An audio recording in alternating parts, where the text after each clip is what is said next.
Fala trabalhador, fala trabalhadora, bem-vindo ao programa mais cutista da internet. Estamos aqui hoje para bater aquele papo, trocar umas ideias e discutir bastante, não é não, Clemilde? É isso aí, Tony.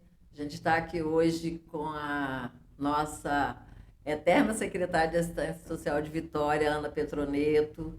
A gente vai falar um pouquinho do Conceia, né, para ela explicar que bicho é esse, porque a gente ouviu dizer por aí, né, que o governo Lula reativou o Conceia Nacional. Então a gente quer saber o Conceia daqui, como é que funciona, mas eu vou passar para a Ana se apresentar e estamos também com o Scooby, que, como a Ana, é conselheiro do Conceia, né? Então, assim, Ana, com você. Então, bom dia, né, para vocês, bom dia para todos e todas. Eu sou Ana Petroneto, na verdade, tenho origem no meio rural, né? Sou de Afonso Cláudio, vivi até 9 anos no campo, depois mudei para a cidade para continuar os estudos, depois eu vim para Vitória. Eu fui aluna do curso de Serviço Social, primeira turma da UFES de 1971 a 1975. Depois, em 1977, eu entrei na universidade como professora. E a universidade é um campo privilegiado, né, de estudos, de debates e também de extensão universitária. Então, enquanto eu estava na universidade, a gente trabalhou um pouco com movimentos de bairro da Serra e também militamos um pouco na ação da cidadania contra a fome pela vida, desde 93, quando Betinho lançou, né? E lá em 93, em 94, nós fizemos um encontro estadual de segurança alimentar. E isso foi considerado já uma primeira conferência, e depois foi feito um nacional. Foi considerado uma primeira conferência de segurança alimentar. E assim, eu confesso assim que nós ficamos extremamente apaixonados pela Constituição de 88, por dois princípios que ela trazia. Um era a descentralização político-administrativa das políticas públicas, né? E o outro era a participação popular. E os conselhos, uma forma de viabilizar a participação popular. Então, na década de 90, trabalhei muito na implantação do Estatuto da Criança e do Adolescente. Saí da universidade em 2000, fiz 4 turmas de um curso chamado de Gestão Municipal de Políticas Públicas, junto com a FDV. E em 2005 entrei na Prefeitura Municipal de Vitória, que foi assim, uma maravilha. Fazer uma gestão num partido que é tão sério, que tem um debate tão bom e que valoriza o debate com todas as forças sociais, faz toda a diferença, né? Então, nós fizemos um trabalho muito bom, criamos o Conceia. Em 2003, quando o Lula assume o governo, na verdade, assim, Itamar Franco criou o Conceia Nacional, que tinha Dom Mauro Morelli, Betinho e N outras personalidades do país. Depois, Fernando Henrique, ele botou os conselhos na geladeira, não deu a menor importância, não dialogou, desvalorizou, criou, pelo contrário, um conselho de intelectuais, de figuras, de figurões, né, dizia lá. E aí ficamos fazendo Natal Sem Fome para lembrar sempre, todo ano, que o Brasil tinha fome, né? Uma coisa interessante, Ana, quando você fala que quando o Lula assumiu em 2003, ele coloca a fome na pauta do país, aí eu me lembro do discurso de posse do Lula, que eu não posso deixar de falar aqui, que eu acho que tem tudo a ver com o Conceia, tem tudo a ver com esse debate. Que quando o Lula tomou posse, ele disse que sairia do governo contemplado e realizado se o povo brasileiro conseguisse ter na sua mesa 3 refeições ao dia. E, assim, eu falo isso com muita feliz e emocionada, porque só quem passa fome sabe a importância disso. Então, assim, só para registrar mesmo. Então, quando nós fazíamos todo ano a campanha do Natal Sem Fome, e exatamente como uma ação política também, né, para dizer para a sociedade. 15 de outubro já agora é uma Semana Mundial da Alimentação, então a gente sempre estava lembrando de que no Brasil se passava fome. Então, 2003, quando o Lula entra, ele logo coloca a fome na agenda, né, o alimento, e também essa coisa, né, das 3 refeições, que ficou tão marcado, né? E também ele recria o Conselho, né? Com grandes pessoas, assim, pessoas com muito debate sobre a questão da segurança alimentar. A segurança alimentar, Clenilde, é um campo novo.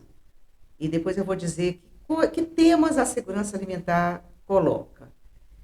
Mas aí, assim, nós em 2003 criamos o Conselho Estadual. Na verdade, ele foi criado por decreto, já em 2003. Então, começamos. É um campo ainda novo, com poucas entidades, ele tem uma composição diferenciada, ele é um conselho consultivo, tem uma composição de 2/3 da sociedade civil e 1/3 do governo. Então, hoje o nosso Conselho Estadual tem 12 membros do governo e 24 da sociedade civil. Então, assim, você vê, se é de convir, que também é um conselho grande e tem, assim, algumas dificuldades. Quando nós criamos em 2003, nós não tínhamos nem entidades da sociedade civil suficiente para participar do conselho, entendeu? Mas eram menos também, mas não tínhamos. Depois, ele continuou funcionando, as pessoas continuaram funcionando com todas as limitações. Eu acho que o país, na gestão do Lula, fez um avanço significativo. Aliás, eu sou testemunha de que os municípios não tinham quase nenhuma capacidade de gestão de política pública, né?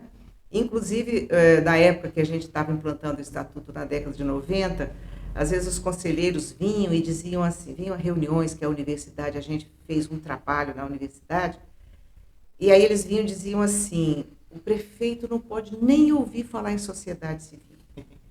E os vereadores também. E se eles ouvem, eles já ficam nervosos e tal. Então, mas a gente acreditava muito. Outro dia eu li uma coisa que eu achei muito interessante. Eu fui assistente social do Estado na década de 1970. Trabalhei de 70 a 80 no Estado. Pegamos o auge do regime militar, né? Então, o Renato Maluf, que é uma pessoa que discute segurança alimentar, ele fala que os conselhos paritários foram também uma forma de quebrar um pouco o poder dos tecnocratas. Teocracia não, dos tecnocratas, né? A gente já fica lá preocupado com a teocracia, né? Calma. Com os tecnocratas, porque, na verdade, assim, só a palavra dos técnicos é que pesava. Mas não tinha mecanismos e nenhum diálogo, pouco diálogo. Se tivesse diálogo com a sociedade civil, era para cooptá-la e evitar os protestos, a organização popular, né? A militância. Então, o Renato fala assim que os conselhos paritários, eles vêm para quebrar com esse poder quase que absoluto da tecnocracia que vigorou no regime militar. E eu sou testemunha disso, assim. Por exemplo, assim, nós implantamos o Cine no Espírito Santo. Houve diálogo com os sindicatos?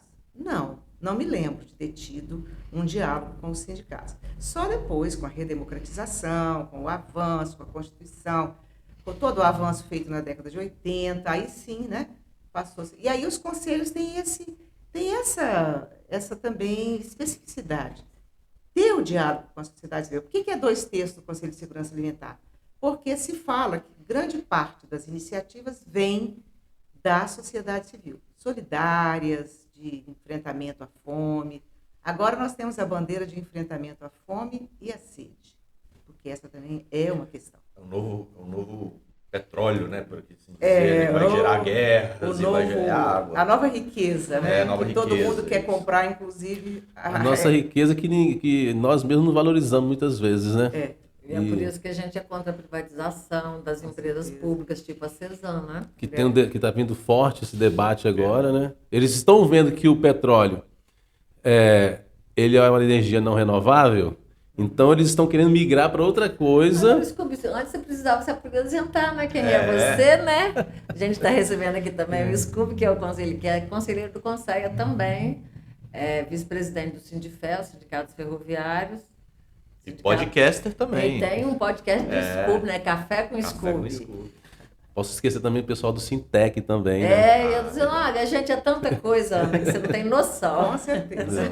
Que é o Sindicato dos Técnicos do Espírito Santo, que foi fundamental também para a ajudar na criação do Conselho Federal dos Técnicos, que antes não existia, era junto com o CREA.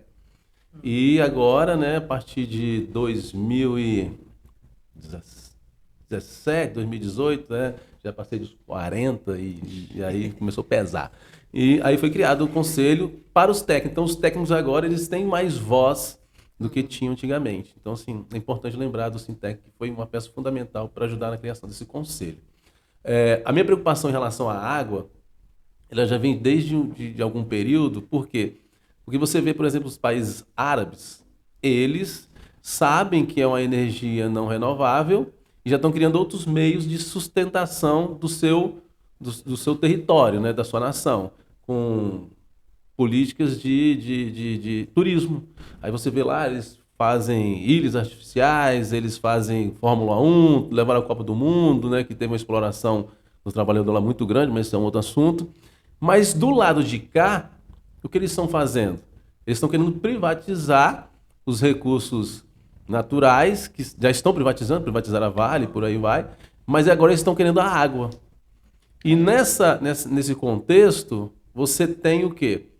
Várias contaminações, já, a falta de política pública, contaminações através da mineração, que teve, por exemplo, aquele crime de Mariana, onde contaminou o Rio Doce, que eu acho que é a quinta maior, né, bacia hidrográfica do Brasil, Rio, e você teve várias contaminações ao longo, né, do estado brasileiro que foi contaminando. Você tem aqui, pertinho de nós aqui, o Rio Marinho, que antigamente abastecia, né, Grande Vitória, Vila Velha, as pessoas tomavam um banho no rio e hoje virou um valão. Então, assim, tem várias políticas públicas. Mas o que me preocupa ainda, a minha maior preocupação é o quê? Por exemplo, eu conheço cidades do interior do Espírito Santo, venho de lá, do norte do Espírito Santo, aonde as pessoas não tinham, ou se tinham, eram poucos casos de câncer, eles nem pronunciavam câncer, aquela doença ruim. Hoje, em um pequeno distrito, você tem vários casos de câncer. Isso, será que não são os agrotóxicos que são jogados nas lavouras de café, nas outras lavouras aqui no norte do Espírito Santo é café, pimenta do reino, mas e no sul do Espírito Santo, as hortaliças e por aí vai. Será que esse agrotóxico já não penetrou nos lençóis freáticos? E essas pessoas, sem saber, já estão tomando essa água. Ah, minha água ela vem de um poço artesiano e tal, achando que está tomando uma água pura, mas não está. E isso está trazendo esses cânceres, vários cânceres de mama, câncer do estômago, e enfim. Então fica a pergunta, a que ponto que é fiscalizado esses agrotóxicos? Então, deixa eu complementar, Ana, talvez você possa ajudar a gente. Tipo assim, a gente faz, dia 7 de abril foi Dia Mundial da Saúde. Aí a gente fez uma marcha da saúde e a defesa do SUS, que a gente compreende que o SUS é o maior plano de saúde do mundo e o melhor, né, em que pese todas as dificuldades que tem.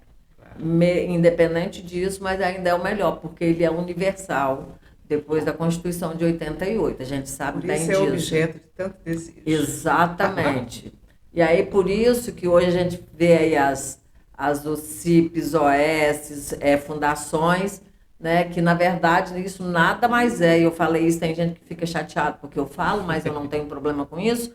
Para mim isso nada mais é do que a terceirização ou privatização do SUS, da saúde, onde a saúde vira mercadoria, né? Por isso que a gente se preocupa. Mas o SUS, voltando aqui ao SUS, ele tem um trabalho, além de exame, consulta, não sei o quê, tem um trabalho da vigilância de fiscalizar a água que a gente toma, o meio ambiente.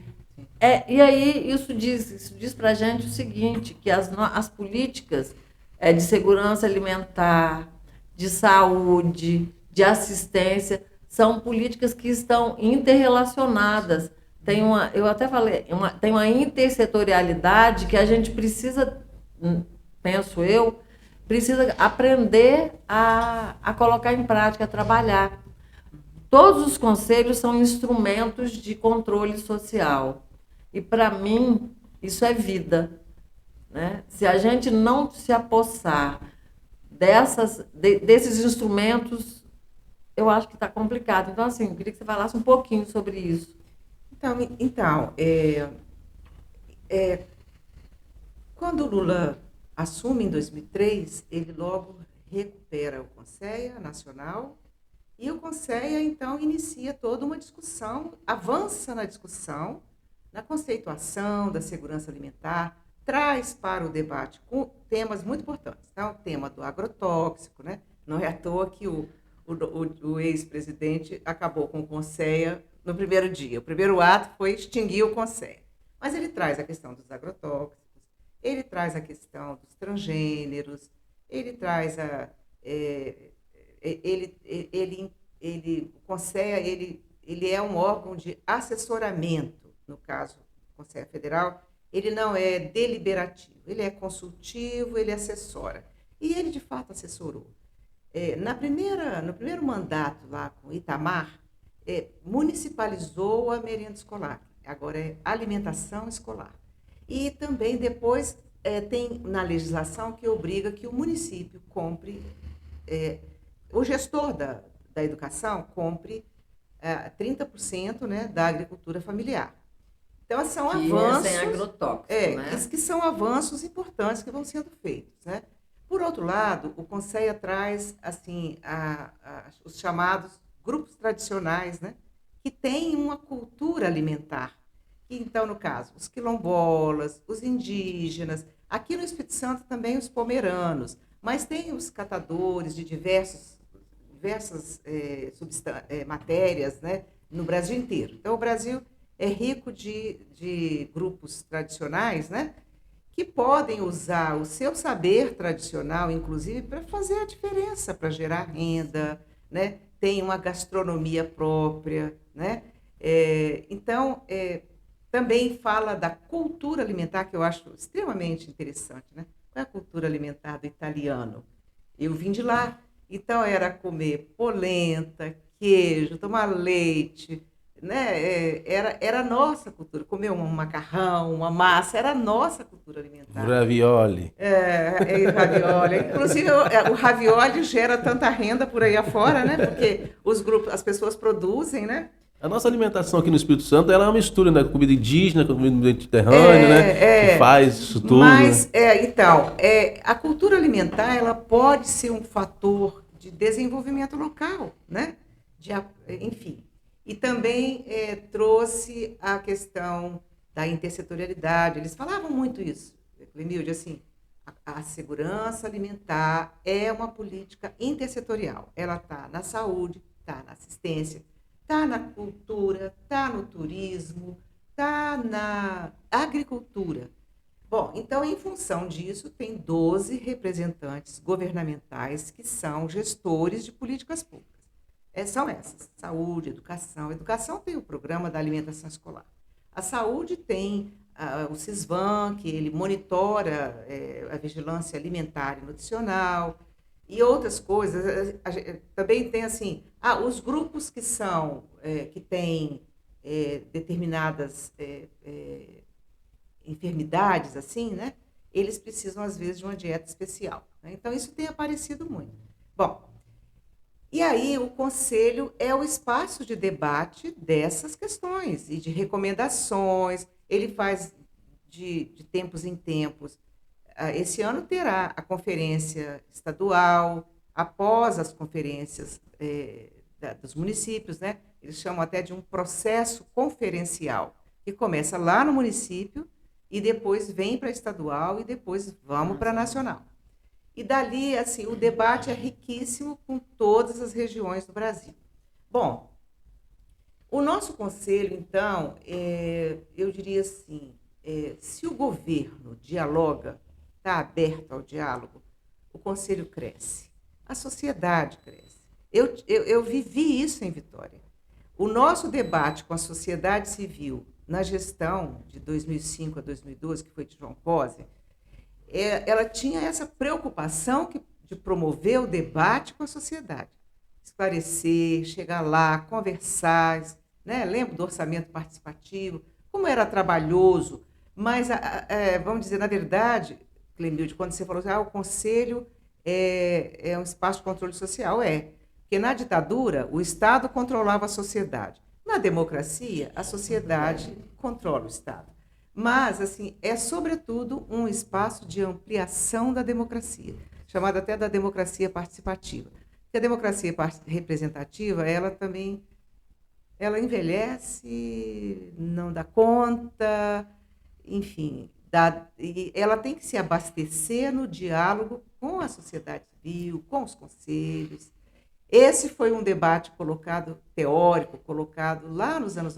Não se trata de contrapor a democracia representativa à democracia direta ou à democracia participativa, mas se trata de completar e uma enriquecer a outra. Eu queria chamar a discussão também. Você quer chamar... Ela tocou no assunto agora, de democracia participativa e por aí vai. Você que está em casa, quiser saber todo o significado dessas democracias, entra lá no podcast Café com Scooby, professor Russoni. O Jabá. Professor Russoni está explicando tudo sobre democracia. Nossa. Aonde surgiu lá na Grécia, os debates, aí dali partiu a democracia, e a democracia que nós estamos vivendo hoje. Eu estou chegando à conclusão que aqui no Aqui se discute, a gente vai ter que cobrar cachê. O Jabá. Mas eu queria, se você me permitir, chamar uma discussão. A gente ficou muito feliz, a gente viu que... foi reconhecido internacionalmente que o Brasil tinha saído do mapa da fome. Durante esses últimos 4 anos trágicos que nós tivemos. 6 anos, né? Caóticos. Foram 6 anos. 6 anos. Foram 6 anos. Né? Ou até um pouquinho antes, durante o próprio governo da Dilma, muito boicote, muitas coisas, muita pressão. Até desde 2014, na verdade, o Aécio falou, né? Ganhou, mas não vai governar. Não vai levar. Então, assim... Aí, assim, mas vamos colocar os últimos 6 anos, pelo menos, a gente começou a perceber, assim, poder de compra caindo, nos últimos 4 anos, o agrotóxico, como você bem citou, foi cada vez aumentando, e o que a gente mais via nas redes sociais, principalmente os extremistas querendo desconstruir, né, a imagem, não, a realidade, né, a realidade que a gente estava vivendo. E as estruturas. E os órgãos de fiscalização. Falavam... mas o Brasil não passa fome, você viu? Não tem gente esquelético, não tem gente magra, se tivesse gente magra é porque estava passando fome. Eu queria chamar um pouco dessa discussão.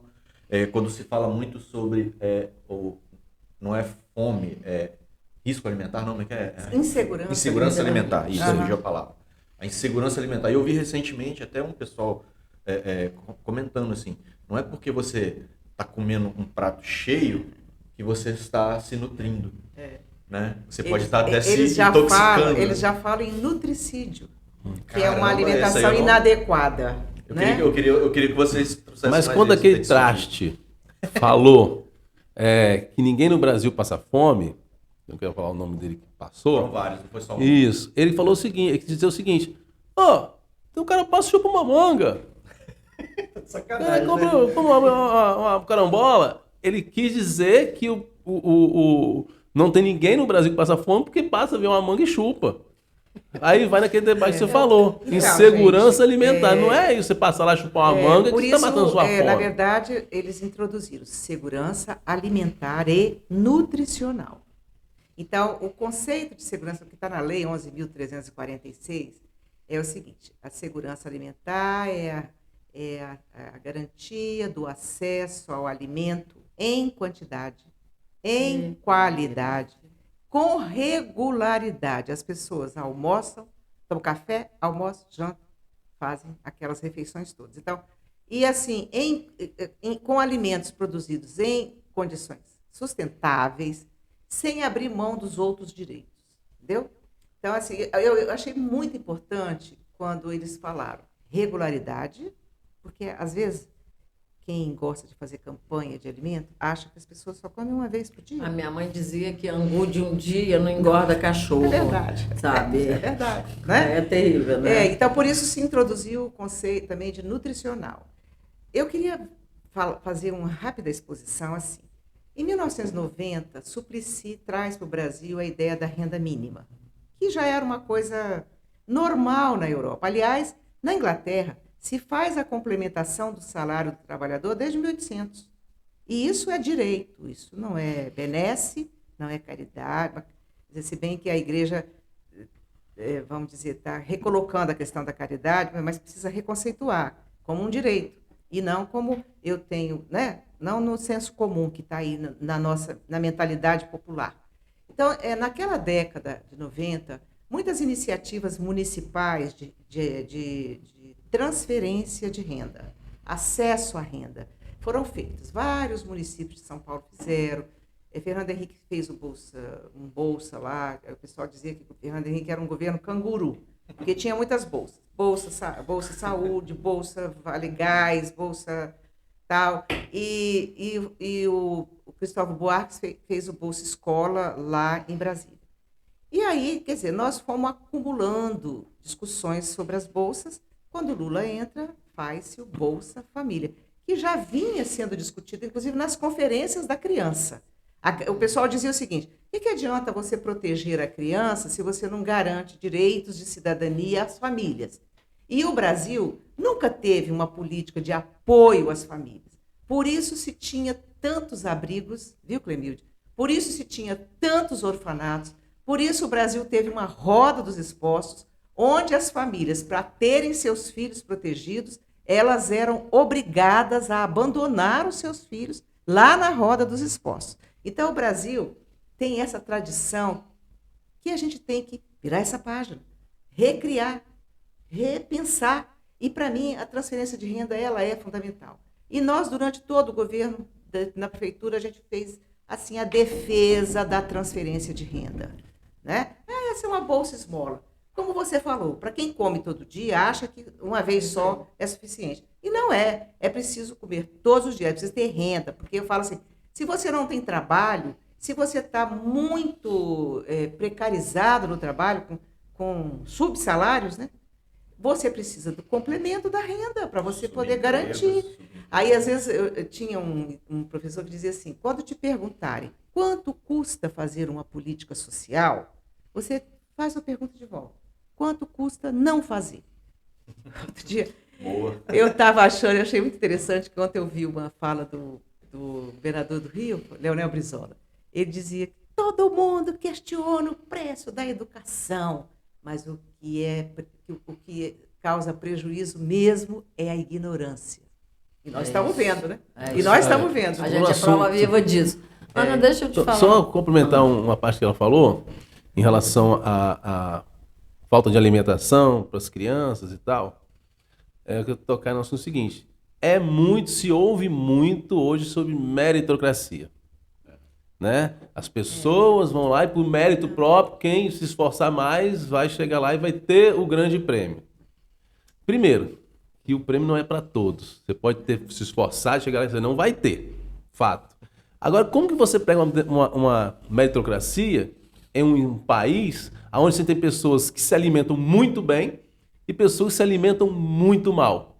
Como que vão competir de igualdade entre si? Então, as pessoas têm que entender assim, esquece, quando é pregado nas empresas e por aí outros lugares, esquece a questão de meritocracia. O mérito existe. Meritocracia já é complicado de se aplicar. Isso. Né? Já está todo mundo excludente. É praticamente utópico para dizer isso. Excludente.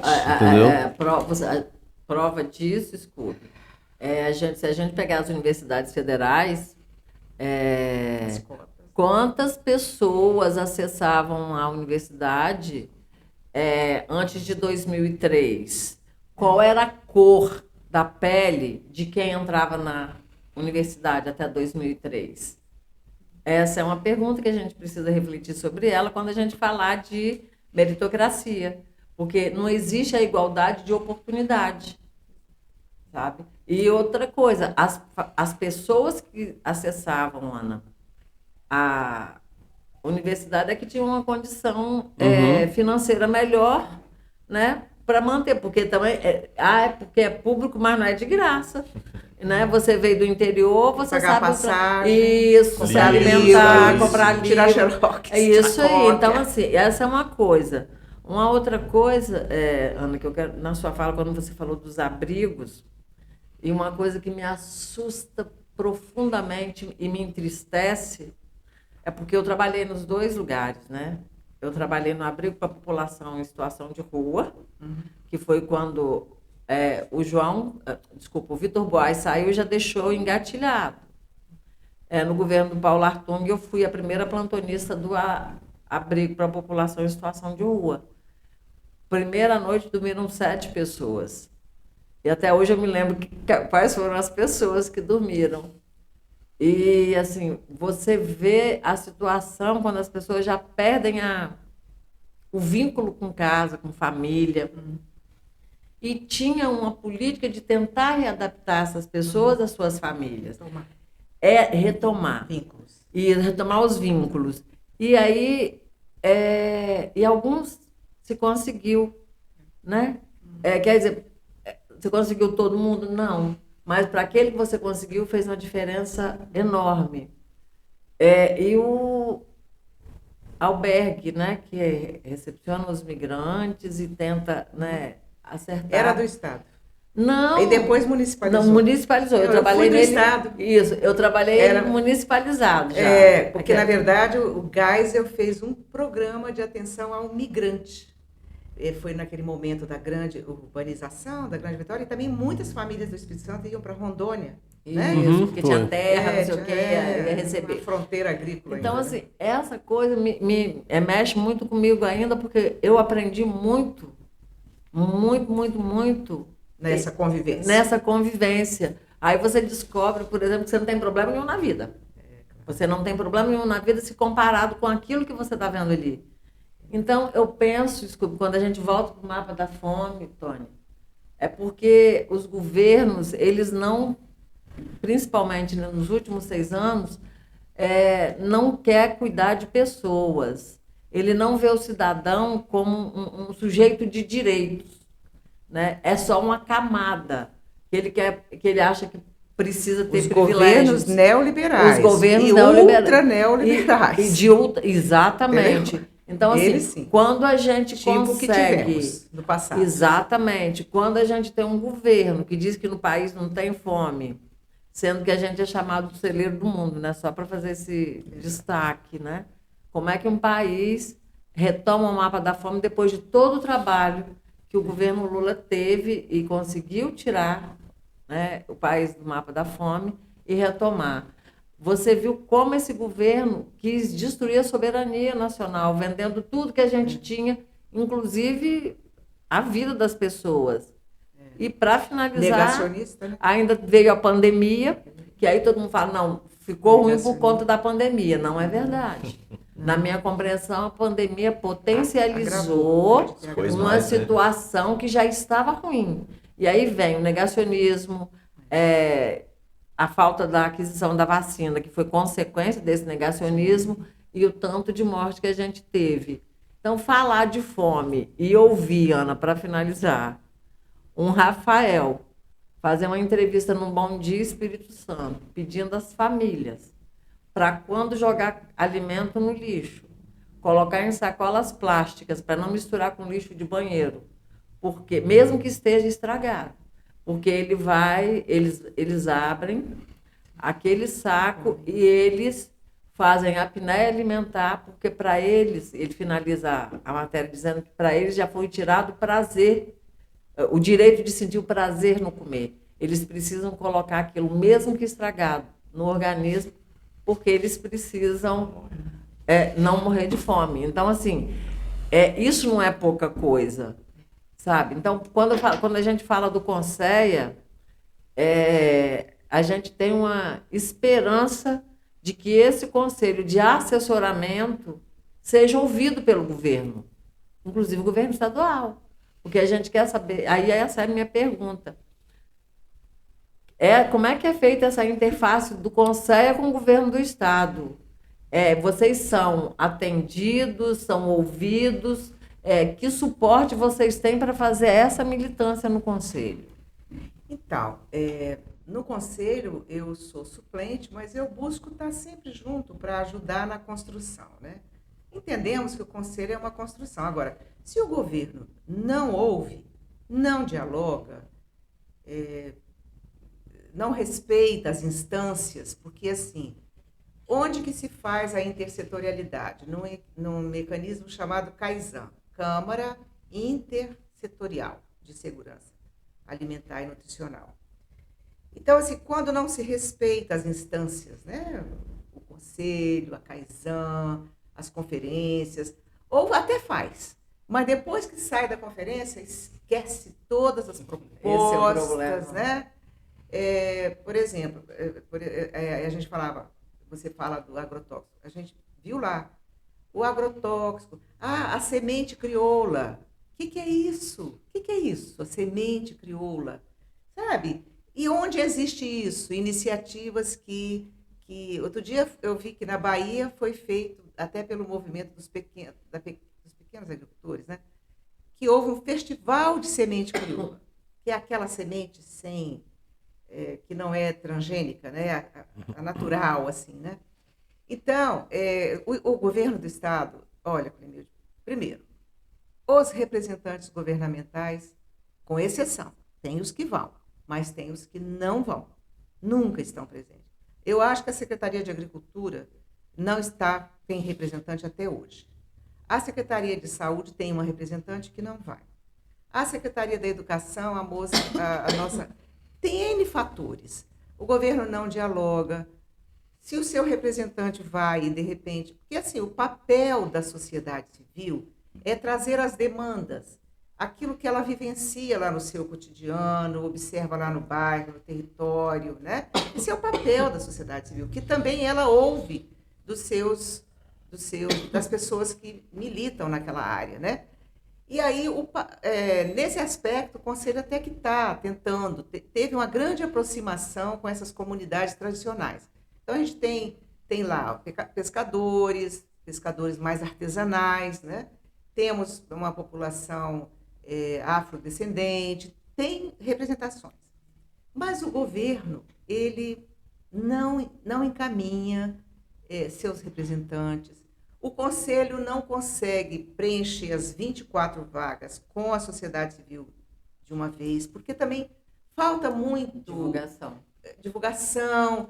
Eu estava dizendo assim, o Espírito Santo agora, com relação à Igreja Católica, ela é uma regional, a Igreja Católica, é uma regional leste. Tem 3 dioceses e uma arquidiocese. Então, tem 4 instituições que representam macro-regiões.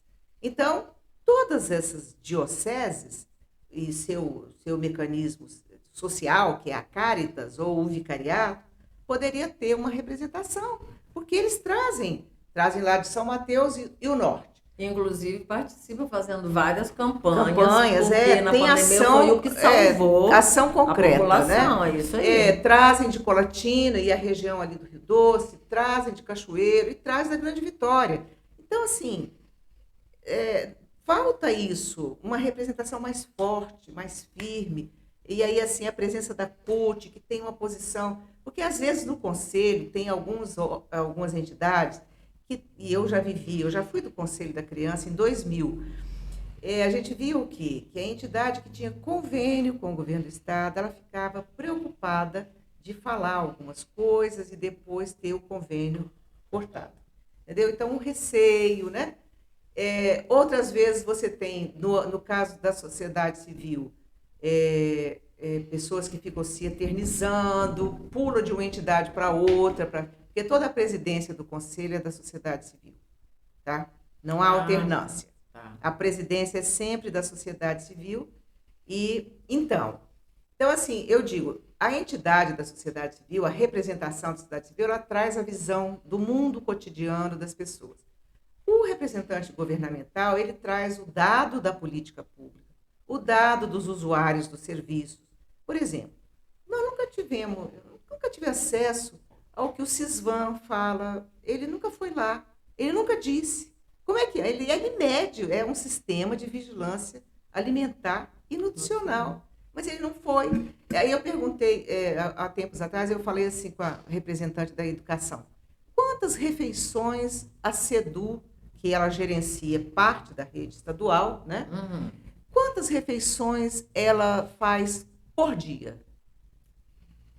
Ela não tem esse dado. Ela até tem. Mas não Provavelmente disponibiliza. não, provavelmente até tem, mas talvez nunca passou pela cabeça de que esse é um dado relevante, no sentido de, porque o pessoal fala assim, as crianças garantem uma quantidade de nutrientes pela alimentação escolar, então tem essa obrigatoriedade da alimentação escolar, né? E que isso agravou durante a pandemia, né? Gostaria de destacar aqui que durante a pandemia, né, os sindicatos ferroviários, ele distribuiu, né, 20 toneladas de alimentos e que isso não aparece na mídia, né? A mídia nunca vai dar visibilidade para os sindicatos e os sindicatos ferroviários ligados à CUT, durante o período pandêmico, foi, né, distribuído 20 toneladas de alimentos nas regiões onde tem a presença do sindicato. A gente ajudou bastante, entendeu? Várias ações dos sindicatos cultistas, que procuravam os institutos, por exemplo, o Território do Bem, o território ali do Morro do Quadro, que tem 800 famílias inscritas que pega a cesta básica. Morro do Quadro, que você conhece aquela região ali, Morro do Quadro, aquela região, Quadro, Cabral e tal. Sim. Tem 800 famílias inscritas no Instituto Quadro de Esperança. E aí como é que você consegue custear 800 cestas básicas todo mês? É aquela velha história, angu de um dia não engorda cachorro. Então, mas a gente faz assim, o que pode, né? Não, isso me chamou a atenção também para uma outra coisa que eu queria chamar para discussão, né? Aqui se discute, então vamos discutir. Você falou lá no início, da proporcionalidade da representação lá dentro. Se não tivesse a maioria de representantes da sociedade, até para levantar isso a gente não conseguiria, até para poder passar quais escolas, assim, tem escola que não sei a realidade, mas provavelmente a gente vê em vários locais, é o único alimento da criança ali na escola. Muitos casa, ali são. Agora, gente, deixa... É porque é isso que eu queria botar em discussão, assim, que é importante para a sociedade saber disso e procurar participar mais. Com certeza. Né, para poder mudar esse cenário. E como que é? O que o cidadão comum, que não sabe nem o que é o Conceia, faz para saber o que é o Conceia, para acompanhar o Conceia e participar se ele quiser. Poder explicar isso. Esse dado que ela falou aí da questão de divulgar e mostrar quantas refeições são distribuídas nos colégios públicos é importante por quê? 2 motivos. 1, fiscalização. E 2, está sendo distribuído 10 mil refeições, mas você tem 15 mil crianças, e aí quem é que vai fiscalizar isso?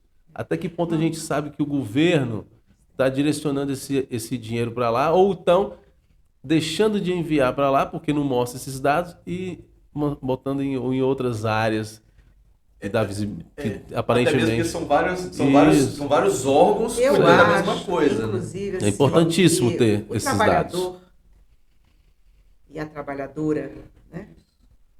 Todos, enfim, têm seus filhos na escola pública. E é fundamental que eles também participem do conselho de escola, né? E também porque o município tem o conselho de acompanhamento da alimentação escolar. Tem um conselho de controle social. E, inclusive, tem um estadual. Às vezes fica mais desmobilizado, porque o movimento é esse mesmo, né, gente? Às vezes desmobiliza um pouquinho, de repente retoma, né? Mas, assim, enfim, essa participação do servidor, do representante governamental no conselho e nos conselhos, de modo geral, é muito importante, porque ele traz dados dos usuários, dados da política, dados da cobertura da política, e vamos fazendo diálogo. E, na verdade, as soluções você vai encontrando no diálogo, né? Então, eu queria só voltar uma coisa. Na verdade, o Brasil saiu do mapa da fome no governo Dilma. Por quê? Porque uma coisa interessante, vocês, assim, eu escuto às vezes nos eventos, alunos e estudantes que dizem assim: minha mãe usou o Bolsa Família, foi muito bom para nós, nos ajudou em determinado momento.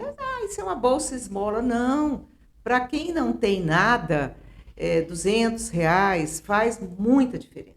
Né? E todas as avaliações do programa Bolsa Família são extremamente importantes. Aliás, existem estudos mundiais mostrando a importância da transferência da renda, a renda mínima, essa possibilidade. Só posso dar um destaque no Bolsa Família depois? Assim, aí Dilma, o que Dilma fez? E nós também fizemos em Vitória, que João fez até um programa próprio, Vitória Mais Igual. Quando Dilma estabeleceu que a renda da extrema pobreza era R$ 70 por pessoa da família mês. Então, se a família tivesse uma renda de R$ 300 com 5 pessoas e dividisse 300 por 5, dá 60. Então, ela não atingia o patamar para superar a extrema pobreza.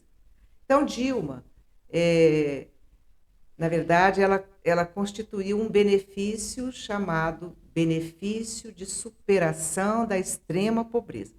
Todo mundo que estava abaixo da extrema pobreza passou a receber um quantitativo que chegasse à linha. Complementar.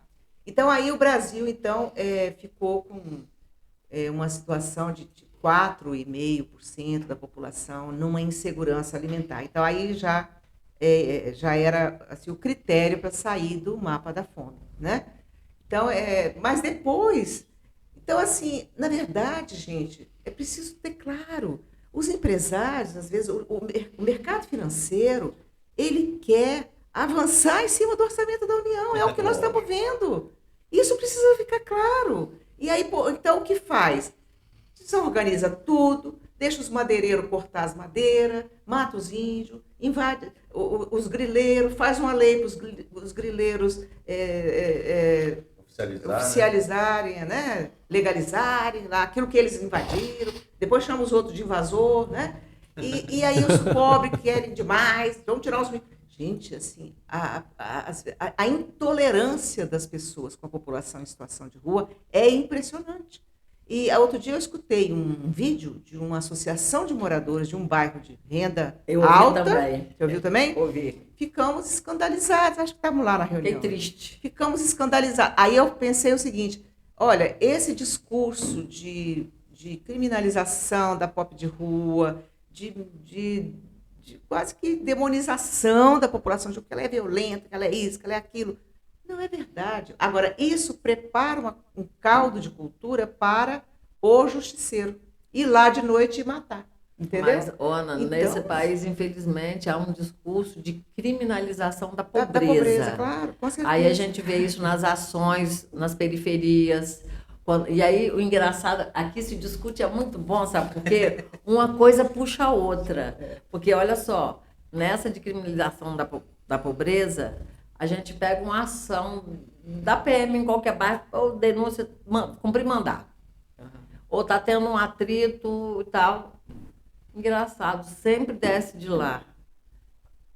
Infelizmente, um jovem morto e, normalmente, um jovem negro. E aí vai investigar, não sei o quê. Ele reagiu à prisão. Ele estava desarmado. Entendeu? Então, assim, nunca tinha tido antecedente. Isso. Então, assim, é uma coisa que é muito triste para a gente constatar. Porque quando a gente vê o que está assegurado na Constituição, né, que todos têm direito, né? Os direitos...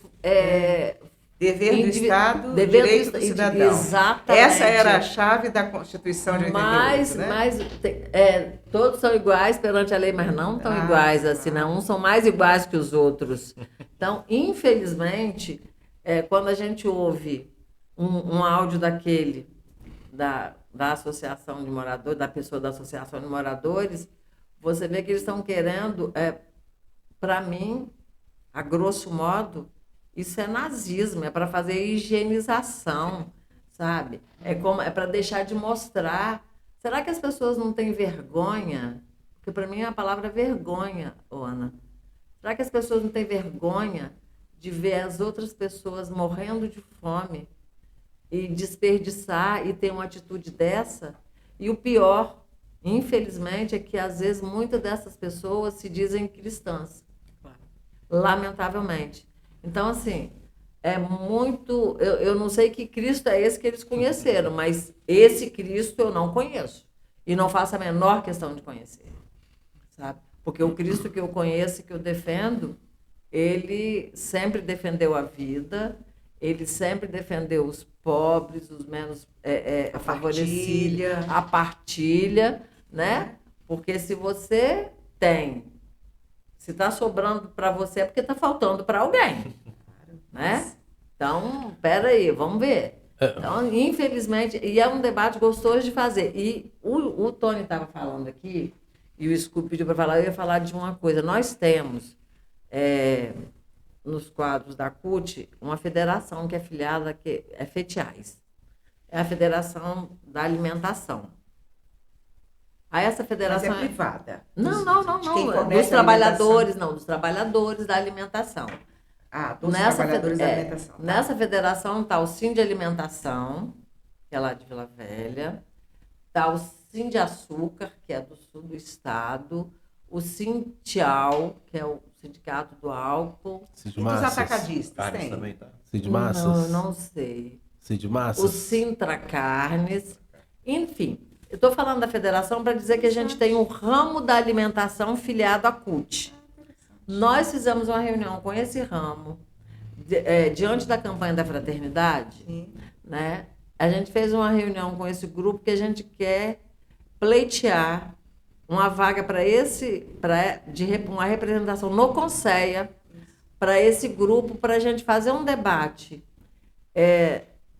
para participar do Conceia, conhecer, e para a gente, no ramo da alimentação, fazer um debate, o que nós achamos, o que o ramo da alimentação acha que deve ser feito, em que ele pode contribuir no combate à fome no Espírito Santo. Sim.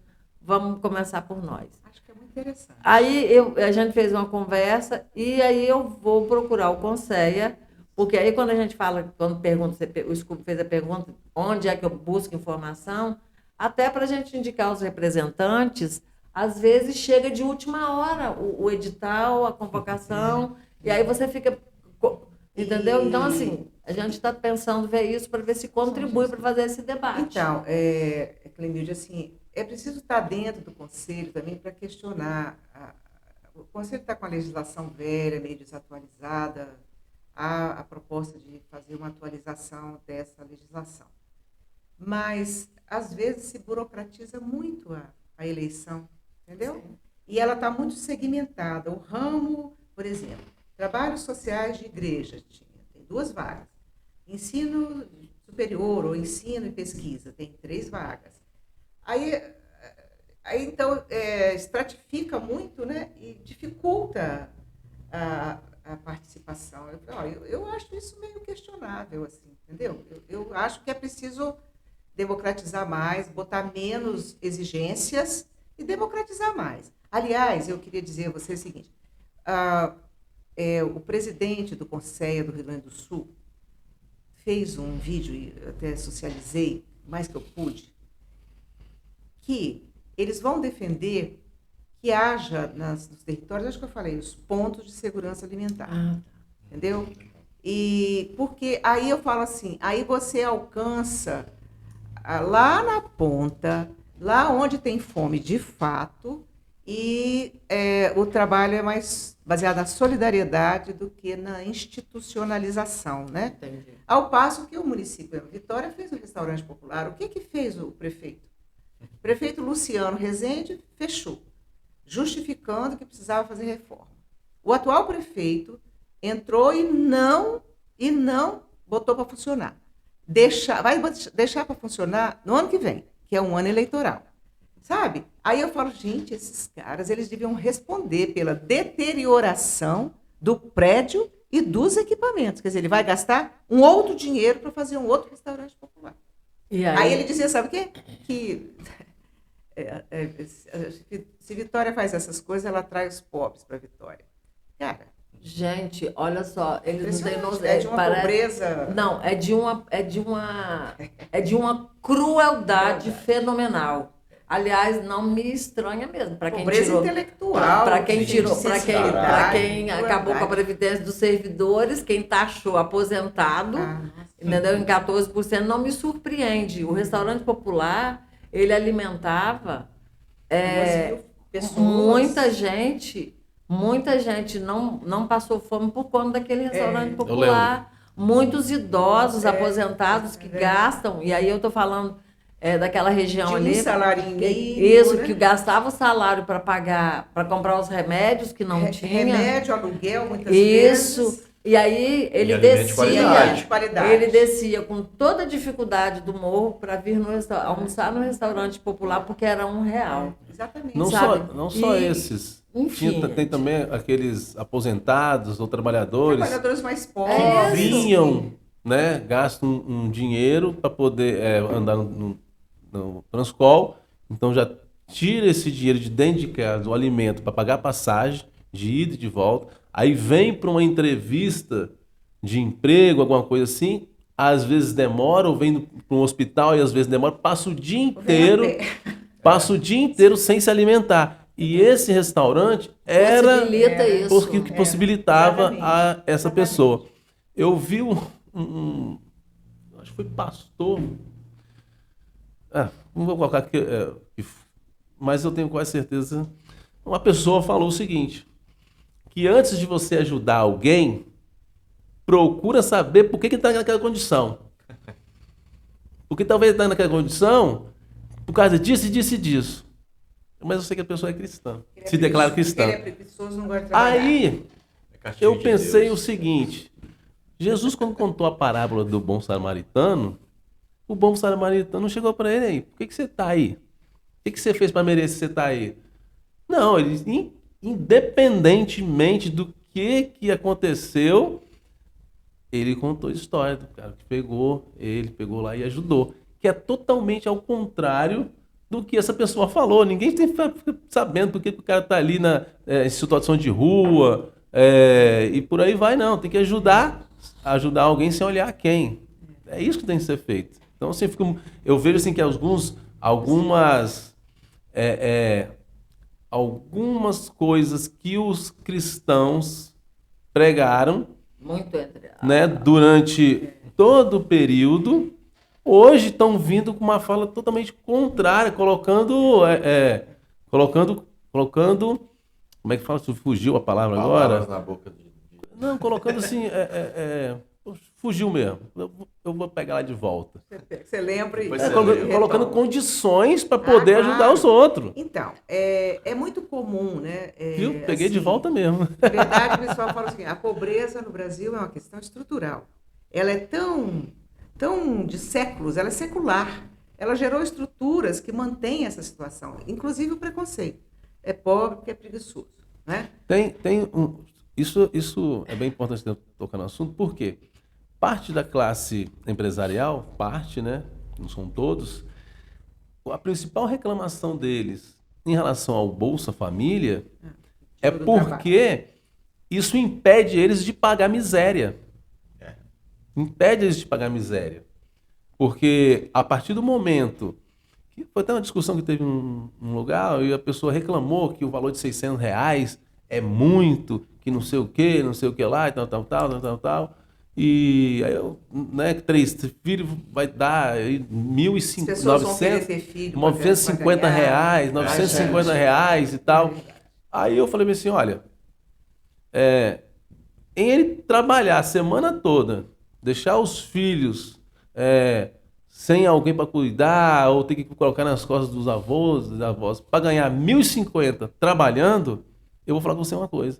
Eu prefiro que ele fique em casa, cuidando dos filhos, educando os filhos para ser um cidadão, do que você trabalhar aí 16 horas, 12 horas, sem final de semana, sem folga, sendo explorado para poder ganhar o mesmo tanto. Ele está completamente certo. O Espírito Santo vai ser o estado que mais vai receber dinheiro do Bolsa Família, não é isso? E o cara não enxerga que são dinheiros que serão aplicados na economia capixaba. Claro, a transferência de renda, aliás, eu acho que é a aposta do governo Lula, né?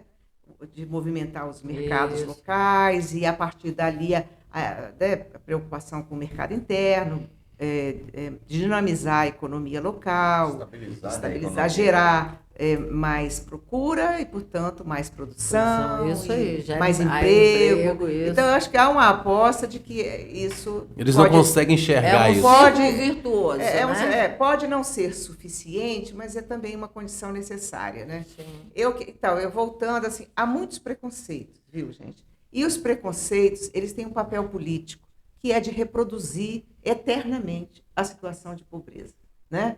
Então, a reação às cotas mudou o perfil dos alunos da universidade, né? A reação ao Bolsa Família, era um Bolsa Esmola, não tem gente mais que queira trabalhar. Não é verdade. O Instituto Jones faz um estudo do Cadastro Único do Espírito Santo, que tem mais de 500 mil famílias inscritas. Ali ele faz o perfil das famílias em situação de pobreza e extrema pobreza no Espírito Santo. Ali as pessoas trabalham, sabe como? Como catador, como tomador de conta de carro, enfim. Vendendo amendoim, Vendendo, vendendo nesse bala. mercado Em Vila Velha trabalhava como catador, né, que o prefeito tirou, mas o pessoal né? está pressionando, né? Vai pressionar, né? Porque não há como. Então, assim, as pessoas trabalham, mas recebem tão pouco que o Estado tem que complementar, porque o preço de não complementar é maior, é mais caro. O preço das pessoas, população de rua você falava, Clemilde, uma população de rua, uma vez entrevistamos um que estava debaixo da segunda ponte, bem no início do nosso trabalho, na Prefeitura de Vitória. Ele tinha sido soldador da Vale do Rio Doce. Caramba. E depois se desempregou e não conseguiu mais. Aí vai rompendo os vínculos todos, né, com o trabalho, com a família, com a sua cidade de origem. Há um esforço. Agora, por outro lado, agora, por exemplo, eles falam assim, já veio o governo da gastança. Não, nós temos que dizer que isso não é gasto. Isto é investimento. Investimento. Porque investir na segurança alimentar é uma condição de saúde. Então, você investe na segurança alimentar e você economiza lá nas internações hospitalares, né? Na segurança pública. Na segurança pública. Nossa, os estudos mostram que reduz os conflitos familiares, empodera as mulheres, N coisas. Eu, por exemplo, quando eu tô com fome, eu fico bravo pra caramba. Você eu imagina também aquele fico pessoal da rua lá... Então, voltando na Incentiva questão a roubar, dos tabus, claro, dos princípios, algumas falas ultimamente têm sempre tocado nos princípios cristãos, porque é nessa base que algumas pessoas estão se apegando para poder justificar certos erros. Domínio, né? Isso. O que acontece?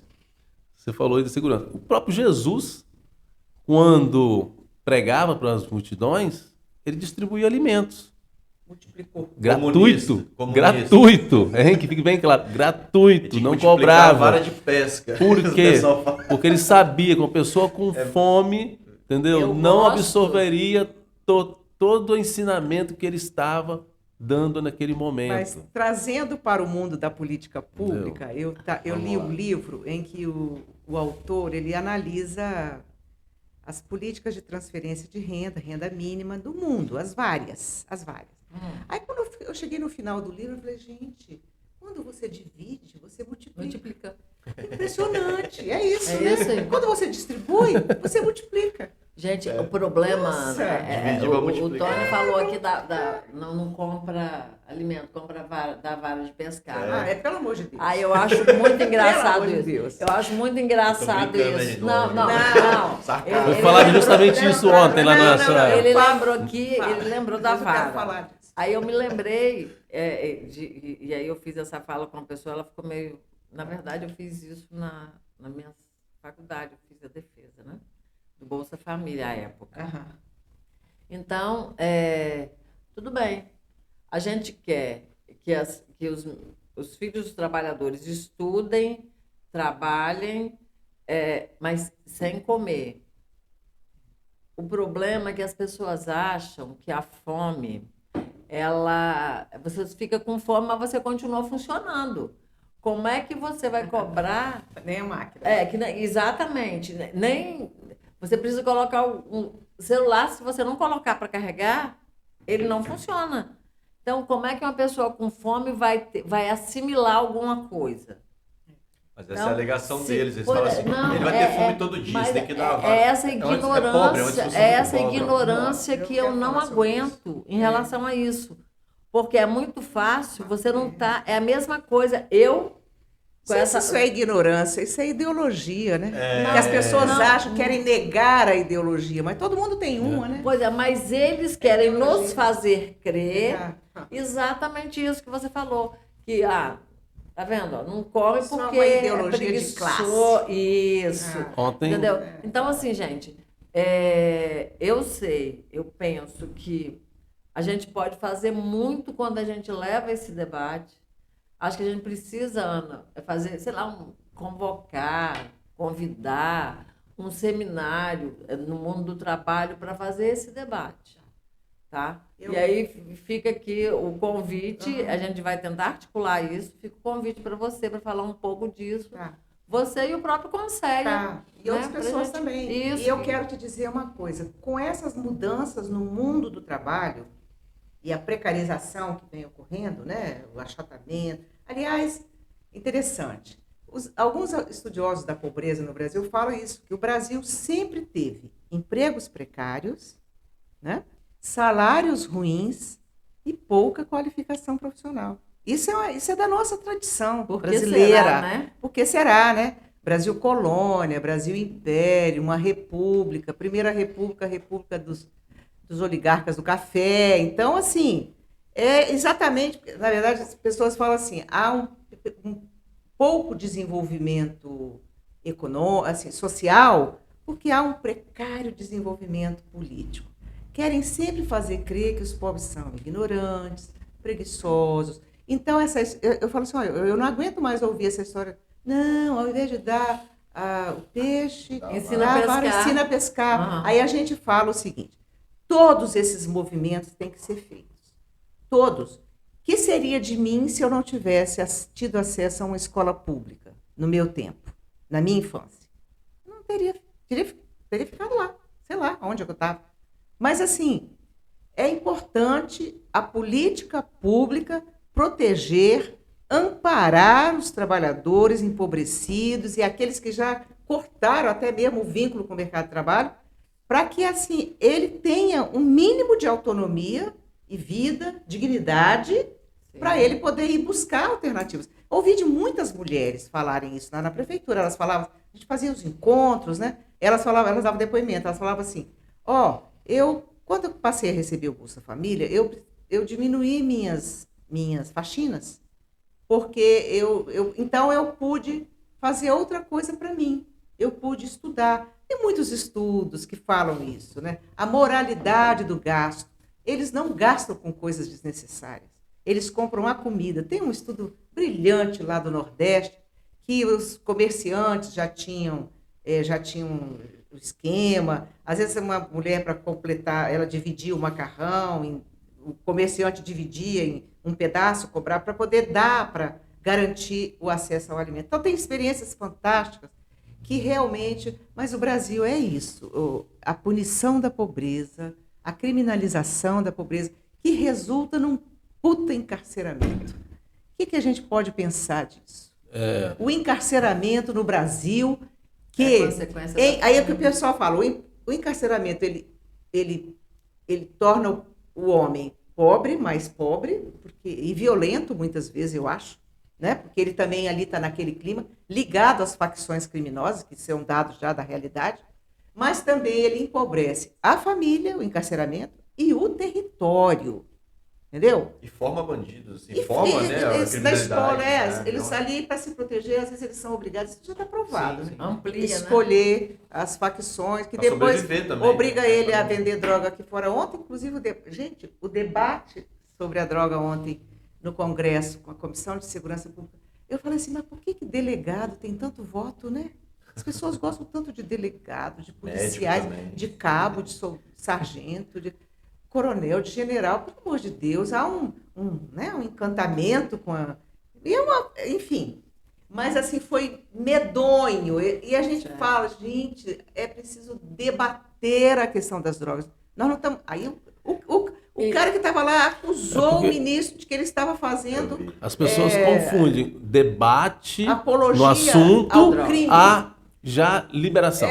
Mas, exato. assim, Né? mas Eles não O entendem. próprio ministro falou, é descriminalizar, não é incentivar a falar pro cara. Não, as pessoas não e mais, entendem a droga que mais o debate é perigosa saudável. é o álcool. as pessoas gente, eles mas querem. assim, também tem uma questão, a questão da droga, Ana, quando a gente fala, se encontrar um menino com... Aí ele é preso. Claro. Mas o Pra quê? peixe grande, Não ninguém aparece. vai atrás. Claro. Ninguém O dá a vara para peixe pescar isso aí, né? grande, ninguém pega. Uma vez Entendeu? eu conversei Então, assim, com uma pessoa que falou, a gente quando mapeia e rastreia, você vai até certo ponto. Então, Aham. as redes de distribuição. Mas quando chega a um certo ponto, corta Barra, e ninguém né? mais consegue saber. Por Não que vão- será, né? Por Não que vão será? longe, não. Gente, mas desculpa, deixa só aqui. Porque senão a gente vai embora, né? Senão a gente vai Verdade. embora. Não, que eu tô... Faz, Vai encerramento? faz a sua fala e as suas considerações finais. Tá. Bom, vou dar pontuar duas coisas aqui. Uma sobre a vara de pescar, que se fala muito isso, tem pessoas que compram essa ideia, só que eles esquecem que antes do cara te dar a vara de pescar e te ensinar a pescar, ele reteve toda a isca. Claro. Ele reteve Quem todo vai o comer meio o de peixe? produção, ele segurou toda a isca e você vai pescar. Não, eu te vendo a isca. É claro. Aí te vende a juros altos, fiado a juros altos. De forma que quando você pega o peixe, você tem que deixar 90% para ele lá. E isso não é dito, só é dito parte. Tá igual o orçamento da União. Né? 50% Só é do dito orçamento parte da do União é processo. pagar as- Só é dito parte do processo. Todo o processo não se fala, Ninguém te não se conta, né? discute. E aí, sobre a questão das drogas, vou pontuar o seguinte. Aquele helicóptero que foi pego lá em Cachoeiro. Posso O helicóptero? Cláudio? Isso, o Posso, helicóptero. Cláudio? Afonso Afonso Cláudio? Cláudio. Afonso Cláudio? Posso falar a minha terra. O piloto foi preso, mas e o dono da carga? E o Caio e a cocaína Né? que estava no avião Entendeu? presidencial? Para onde? Não sabe. Né? E o último caminhão agora, forrado de maconha, do ex-ministro do Bolsonaro, acho que fala em memória, saiu ontem, um negócio assim, tá para sair, sei lá. Mas enfim, as pessoas não podem confundir debater o assunto em já liberar, autorizar certas coisas. As pessoas têm que se permitir debater o assunto. Então, mas as Isso- pessoas são tão ignorantes que até o Gilvan da Federal deu uns gritos lá ontem. Eu falei, gente, o que esse homem está falando? Ele não tem nada para dizer, ele só sabe gritar, xingar e, Mas é por- agredir resolver no as grito, mulheres, resolver no né? O que me surpreende no Gilvan da Federal não é isso, não. É Porque ter sido isso eleito. a gente já sabe que ele é. Porque ele é isso. A minha surpresa é como é que tem Que gente vota nesse, que vota no nesse cinema. cara. A minha preocupação é que a gente... E infelizmente, Muita gente Ana, se sente representada. muitas por ele, pessoas que passam por todos os perrengues Da vida. da vida tem coragem de votar num cara desse. Por isso que é importante você conhecer e fazer o debate de quem você vai votar realmente, quem vai representar o quê. Porque eu não posso votar numa pessoa que é lá da bancada do boi, da bala, da Bíblia. Eu tenho que votar numa pessoa que defenda as minhas pautas, as pautas dos trabalhadores e das trabalhadoras. Então, mas esse é um outro debate que a gente precisa fazer num outro momento. E as minhas considerações finais é que se permitam ouvir, né? Se permitam ouvir coisas novas, debater assuntos novos, ou até mesmo os velhos assuntos, trazer de novo à luz da informação, porque a informação que muitas vezes a gente tinha no passado, a gente pode nos surpreender com novas descobertas, a ciência evoluiu, né? A mente das pessoas também tem o direito de evoluir. Então, se deixem debater. Debater não é já liberar. Debater é você diálogo que você avança. dialogar. E sem o debate, você corre o risco de preservar velhas políticas atrasadas, que não respondem mais às exigências do tempo presente, que pune determinadas a classes dos pobres, né, e os oprimidos das periferias, jovens, né? Quer dizer, o Brasil retira tão cedo de tantos jovens a possibilidade de ter outras opções na vida. E da família também, né? Porque, bom, Mas eu queria só colocar assim para vocês assim que então apesar do Bolsonaro ter decretado lá a extinção do Conselho, nenhum conselho estadual foi extinto e nós temos feito um esforço para eu sou do vicariato, por uma recomendação da igreja, ela também aposta nessa participação. E aí a gente tem feito sempre uma fala de que os municípios devem constituir seus conselhos de segurança alimentar. Pedimos que os trabalhadores participem desse processo, porque ele é um processo importante e que a gente até avance. Eu tinha proposto lá no Conselho que a gente fizesse, talvez pudéssemos fazer a CUT pudesse puxar Seminário? uma articulação, porque assim, vai fazer o PPA esse ano, o federal e o estadual. Esse ano é ano de elaborar o PPA, que é uma coisa para 4 anos, né? São diretrizes para 4 anos. E se a gente não se articula e não conversa, não dialoga, fica lá reduzidinho no nosso quadrado, a gente não consegue fazer uma elaboração mais coletiva, né? Então, eu até sugeri, mas assim, para sair do marasmo é difícil. Mas assim, então, a gente recomenda que façam os conselhos onde não tem municipais, que participem desses conselhos para fortalecê-los, para colocar as demandas, né, daquela realidade. E também que discutam a segurança alimentar. Você sabe que tem o programa de alimentação do trabalhador. Dentro do Conselho ainda tem, dentro da política de segurança alimentar, ainda tem um setor privado, que você não alcança muito, pelo menos no âmbito estadual, talvez no federal mais, né? Porque quem regula essas coisas, possivelmente, é o nível mais federal. Mas, assim, o setor privado, porque as empresas, por exemplo, que fornecem cestas básicas, elas estão escritas lá no papel delas, elas são inscritas no PAT, Programa de Alimentação do Trabalhador, e tem uma isenção de 5% do, sei lá de quê, de ICMS, ISS, não sei, mas elas têm uma isenção. Então, mas isso é também algo que ainda nem chegamos lá, porque está difícil organizar a articulação do governamental e o não governamental. É tão difícil organizar essa articulação, tem sido tão difícil que a gente nem chega nesse ponto. Mas eu acredito para vocês que toda vez que a gente puder contribuir para surgir um outro grupo, com autonomia, poder de fala, né, na sociedade, nós estamos contribuindo para democratizar a sociedade. Agora, as pessoas têm medo da democracia também, né? Tem muito medo, né? Mas a democracia é essencial. Então, se vocês fizerem esse grupo que trabalha nas indústrias alimentícias, ou no campo da produção alimentar, por favor, nos chame. E que ele, mesmo dentro da CUT, que ele também possa ter uma existência articulada, né? Para ele também se tornar um ator que vá participar do conselho. Entendeu? Essa é a ideia. É muito importante. Então, Ana, a gente quer agradecer. Muito bom esse bate-papo. Eu ficaria aqui, que uma coisa puxa a outra, né? Um debate mas a puxa segurança outra. alimentar começa a ser... Isso. Né? A gente precisa fazer esse debate e precisa fazer a participação. Debate não, discutido. Não, a gente precisa fazer o debate sobre a Mas o que eu insegurança quis dizer... alimentar. Não é o trocadilho do Entendi. CUT. Tá na hora do almoço. Isso foi o trocadilho do CUT. Então, Queria fazer as considerações também. Minhas considerações. Se você está acompanhando aqui essa discussão, gostou, quer saber mais de outras discussões, esse debate e vários outros estão lá no nosso canal da Rádio Triplex. Tem um site, está no YouTube, Spotify, os principais canais das redes sociais. Instagram também? Instagram também. Também pessoal. estamos no Instagram, é só pesquisar lá Rádio Triplex. Rádio Triplex? Rádio Triplex. É uma rádio voltada para o trabalhador, patrocinada pela CUT Espírito Santo.